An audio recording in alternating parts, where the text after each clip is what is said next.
that enable female entrepreneurs to grow their enterprises in targeted locations, including refugee host districts. Group Project is responding to the many challenges faced by the Ugandan women entrepreneurs, ranging from social, economic and psychological, including lack of networks, capital shortage and low capacity to expand and grow their businesses. Majority of the women are in informal sector. So we need to move women from the informality to the formality. And what do you need to do to move women from the informal sector to the formal sector? Number one is that woman who has started a business, for them to move, they need to grow their business with cheap capital. Most of you are borrowing at 24%, 30% per year. Components of the project include support for women empowerment and enterprise development services, access to finance for women entrepreneurs, enabling infrastructure and facilities for women enterprise growth, and program management, policy innovation and evidence generation. What our partnership is going to do is that we will take up the cost of training, the cost of accommodation of the women, so that you're able to use these services free of charge and you can then sell those products. The Private Sector Foundation Uganda and Uganda Industrial Research Institute are the project implementing partners. Now, this project that you see is the largest project for women in sub-Saharan Africa, where World Bank has put in money. And it is the first largest grant Uganda has received for women. And it is only coming for the first time in the Ministry of Gender and Labour and Social Development. Dependency on foreign technology has been cause and consequence of our inability to move to modernity. And if we got those technologies, we have to develop the human capital necessary to run those technologies and manage them. Highly skilled manpower. It's not uncommon for us to get engineers who are well educated with magnificent grades, some even with honors degrees, but when he comes to this center, he sees a CNC machine for the first time.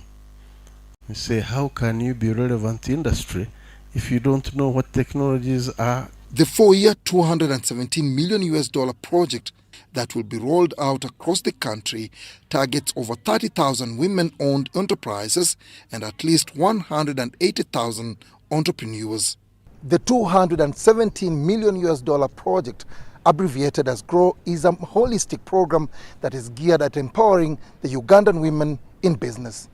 Dennis Igoa for UBC Business. The Uganda Communications Commission and Central Bank hosted a 2-day high-level stakeholders engagement with private sector players in Kampala to discuss emerging issues affecting digital financial services in Uganda. Now, the meeting informed reforms to spur innovation and address potential cyber crimes in both the telecom and digital financial sector. Let's take a look. Consumer empowerment and protection. The stakeholders meeting is deemed relevant to impose sectoral oversight of emerging issues within the digital financial services subsector of Uganda. So the tip-off mainly was when it became clearer that it is now really financial services, not only sending money, but it was evolving, it has evolved to credit. It's no longer a telecommunication service. With keen interest on mobile money, Chris Bariomunsi, the ICT Minister, believes that the recently launched 5-year digital transformation roadmap by government will sufficiently guide Uganda to become the much desired modern society thriving through technology. The cost of the phone, the smartphone, has come down, but I think more has to be done to bring the cost down further and also to reduce the cost of internet. With only 21 licensed fintechs operating in the country, Amina Zawedi, the Permanent Secretary, Ministry of ICT, asserts that their current tax regime is discouraging innovation, thereby befitting some of the objectives in the 5-year digital transformation roadmap. Today, I feel, and I am of the view and strong opinion, that we are taxing the grass that the cow is feeding on, and therefore not getting limited resources out of this. According to Central Bank, digital financial services, mobile money in particular, have helped spur financial inclusion to over 78% of Ugandan citizens today, down from 54% in 2006, registering over 28 million mobile money accounts served by over 1 million merchants. Then you have these people, you say, don't send money to this line, send to this one. Can we achieve some kind of interface so that my name is me, so that even if there are 10 people using it, maybe this is what blockchain technology can help us. So it's not entirely true that digitization per se is driving the reduction of branches. It is more that the business models and the business cases for maintaining a branch have changed. 2, the pricing of credit has got a number of factors in Uganda that influence it. The first and foremost is the cost of government borrowing. If the government comes into the market and borrows at a rate of 15% for 5 years, there is no bank going to lend you at less than 15. As mobile money clocks towards 15 years since its introduction in 2009, its integration with fintechs and the banking sector has become more evident. The Private Sector Foundation Uganda will hold a 3-day women business clinic in mid-March, Jinja City. Referred to as the Women's Day Katale, the event seeks to provide an opportunity for women in eastern Uganda to showcase their business enterprises. The Women's Day Katale, slated for the 15th to the 17th of March in Jinja City, is a hands-on business initiative that seeks to create more profitable and resilient women-owned businesses across the country. This is a big platform for women entrepreneurs to connect, learn and grow, and it has been growing tremendously since 2022. We had over 300 entrepreneurs last year, women entrepreneurs, everyone showcasing their products at no charge. And this year we are moving to Jinja City. There will be exciting opportunities. The Katale is one of the several women-centric business empowerment initiatives spearheaded by the private sector umbrella body. It's vivid that in the recent years more efforts are being directed towards women empowerment, and this begs the question on the place of the man or the boy child in the whole economic empowerment equation. Men are still influential, the men are still the main drivers, and they still have a lot of enablers around them. But that's not also PSFU's central drive. Our drive is, and I'm going to conclude on this one, our drive is, can we have equal opportunities? Can we have shared value propositions? And Katale is not entirely a women's thing. No, no, no. We are saying even the men can come alongside their wives, their sisters, their daughters, and be part of this success story. According to the Private Sector Foundation Uganda, continuous focus on women enterprise development is justifiable. There is the other pyramid, which is now things like export, access to business education, business development services. You tend to find more men in that place.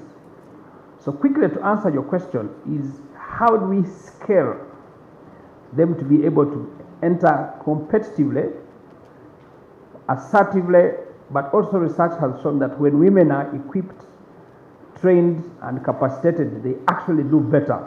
That is research-based. The business clinic, supported by Young Africa Works Lead Farm Structure Program by MasterCard Foundation, will run on the theme Bridging Economic Divides for Women's Prosperity. And just like we had last time, we had a number of business clinics for the women who want to register their products and services with the Uganda National Bureau of Standards. We had a URSB desk, we had a URA desk, we had a number of different service clinics aimed at improving business skills for young women. Those will also be available. Aligned with the Women's Day celebrations, the annual event recognizes the significant contributions and potential of women and girls as entrepreneurs.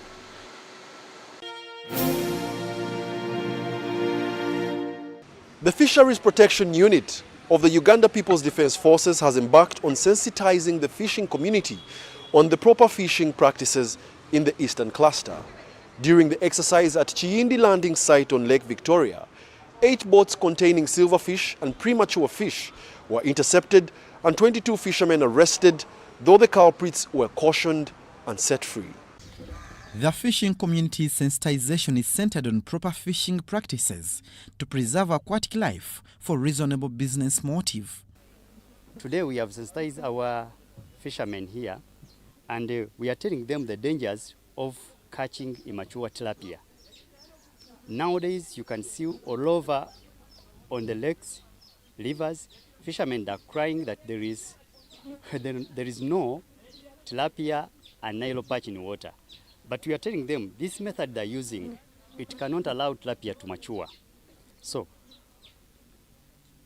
we are telling them to stop this method they're using of the longer fishing net, which goes deeper in water, like 22 meters, then width it is around 70 meters, which catches the silverfish and the younger tilapia and Nile perch. Stakeholders in the fishing sector have resorted to disguised methods of doing illegal fishing, pretending as silverfish dealers to catch undersized fish species. We pounded 8 boats of silverfish. On checking them, we found them with 1,260 juvenile Nile perch, which is illegal and against the law. At Kindi landing site in Buikwe district, 8 boats were intercepted and 22 fishermen arrested, cautioned and released. Then he arrested 22 fishermen of silverfish, especially the fishermen of Mukene, who fish in the pretext of fishing of Mukene or silverfish. They fish juvenile Nile perch, as we have seen.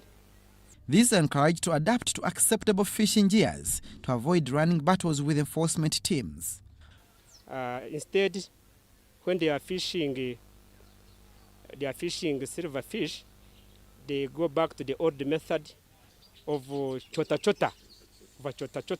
instead of hurry up. This hurry up is a dangerous method. It takes all silverfish and Nile perch. From Buikwe district, the team proceeded to Jinja district, where an operation was conducted in Jinja Central Market and Tax Park Market, targeting stores dealing in illegal fishing gears. Local leaders in Jinja City rendered support to the unit officers. And we have found out that these people with the businesses are selling illegal gears of nets. We have got 2 boxes of illegal gears of mesh size 2.5 inches and 3 inches. The operation team impounded illegal fishing gears and the 2 businessmen were arrested. Catch mature fish, because if you use a net of 2.5 inches, automatically it's going to catch very young fish, of which the young fish, even if you get 100 pieces, you won't get anything from that part, from that fish. We have arrested people that were found owning those shops. We have arrested them. We have handed them over to police, Jinja CPS. They are going to, the law is going to take its course. The fishing communities are urged to mobilize and work in groups to attract government development programs and other assistance from non-state actors towards improving fishing activities on Ugandan waters. Abdul Nasili Lubwama and Rogers Kumagum for UBC.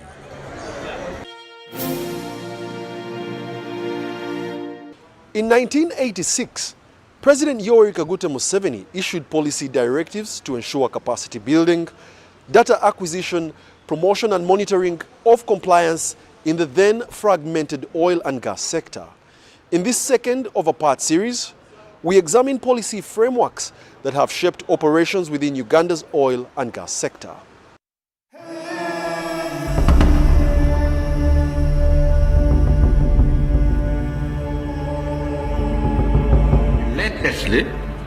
On September 27, 1985, a Petroleum Exploration and Production Act was enacted by Parliament under Milton Obote's second presidency, only to give way 3 months later to President Museveni's government to take on the mantle.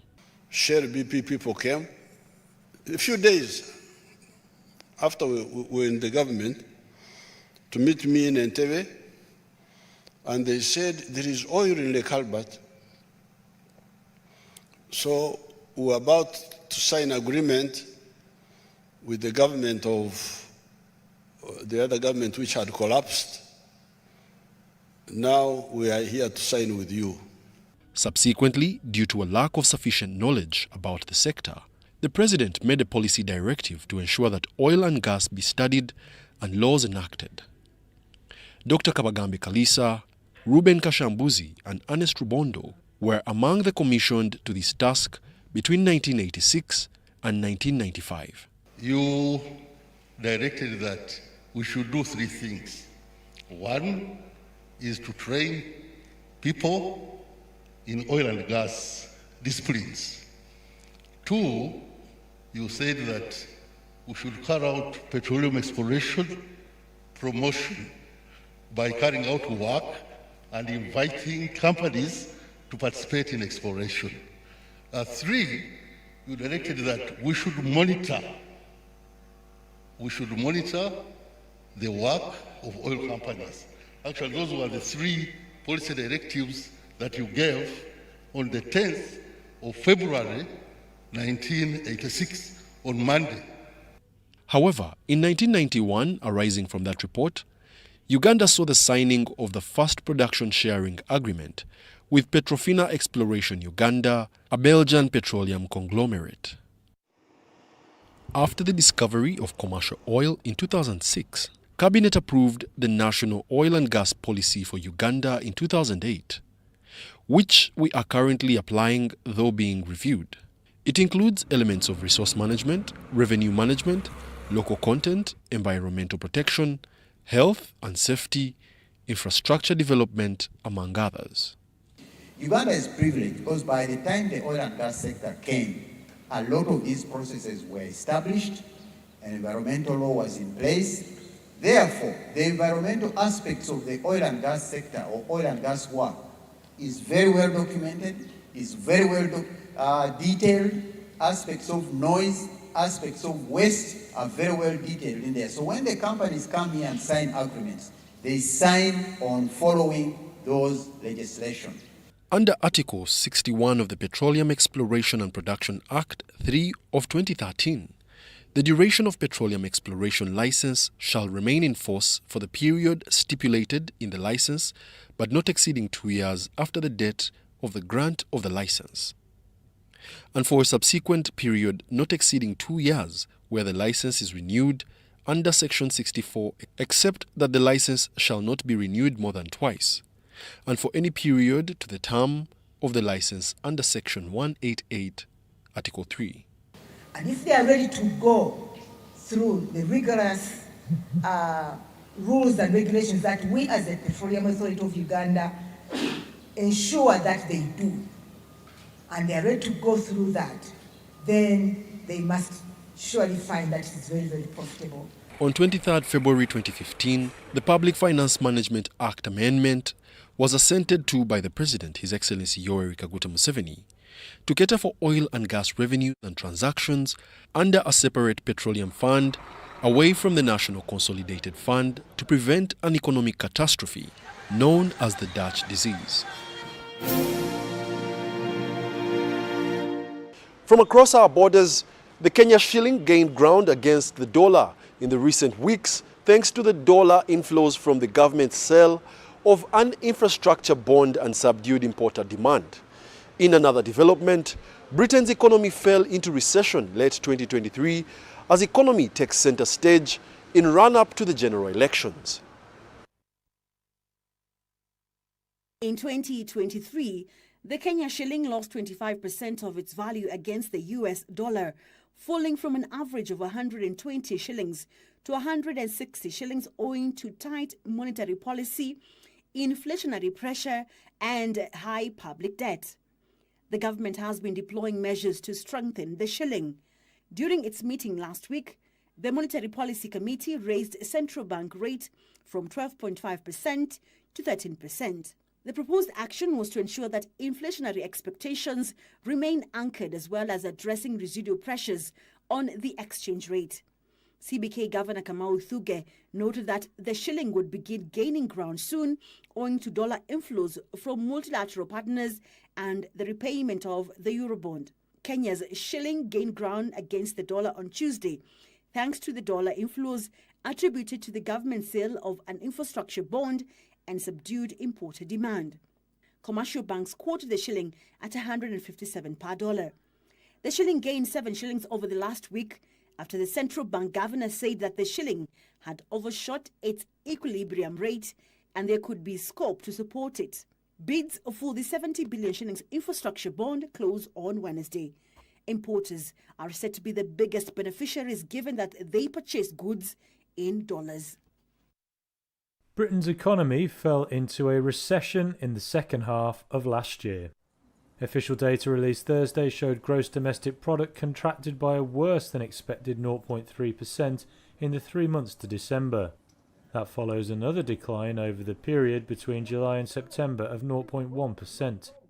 Britain's Office for National Statistics said the Q4 fall in GDP was the biggest since the first quarter of 2021 in the depths of the health crisis. It further indicated manufacturing, construction and wholesale sectors were the largest contributors to the decrease.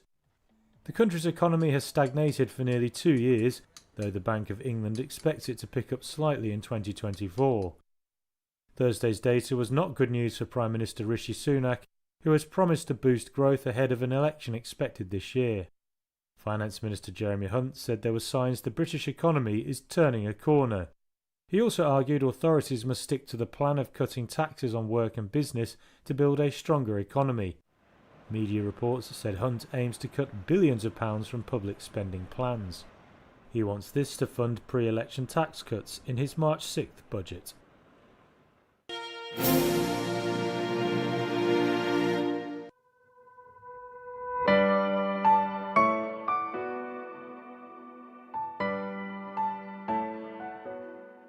We always expected growth to be weaker while we prioritised tackling inflation. That means higher interest rates.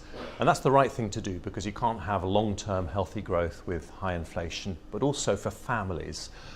When there's a cost of living crisis, when the cost of their weekly shop is going up, their energy bills are much higher, it's the right thing to do. The underlying picture here is an economy that is more resilient than most people predicted. Inflation is coming down, real wages have been going up now for 6 months.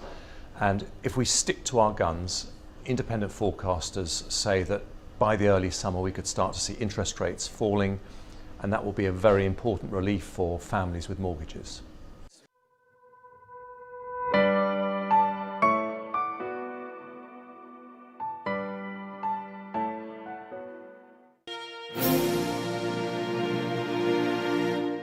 Valentine's Day is the #1 holiday for florists and for floral purchases across the globe. In Kampala, the shops were quite busy as lovers strived to impress. Check this out in our Sounds of Business.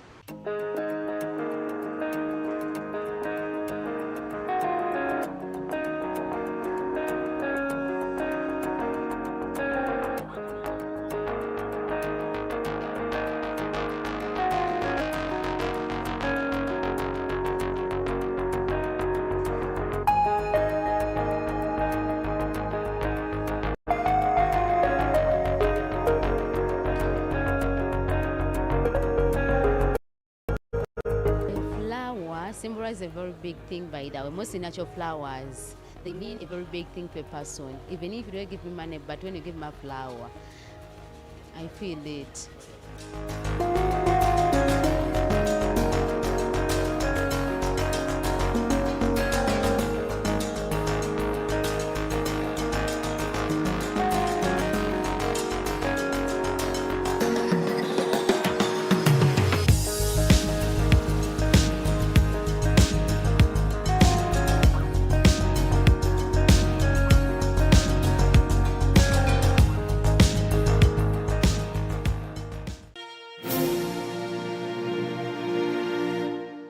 It is a business ethic to always cite a market, assess its needs, and then start a business to serve it.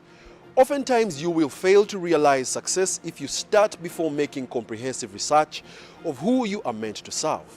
Otherwise, thank you for joining us on this week's episode of the Weekly Business Roundup. My name is Wadulo Mark Arnold. Catch us on the next, same time, same place. From the team, we must say good night.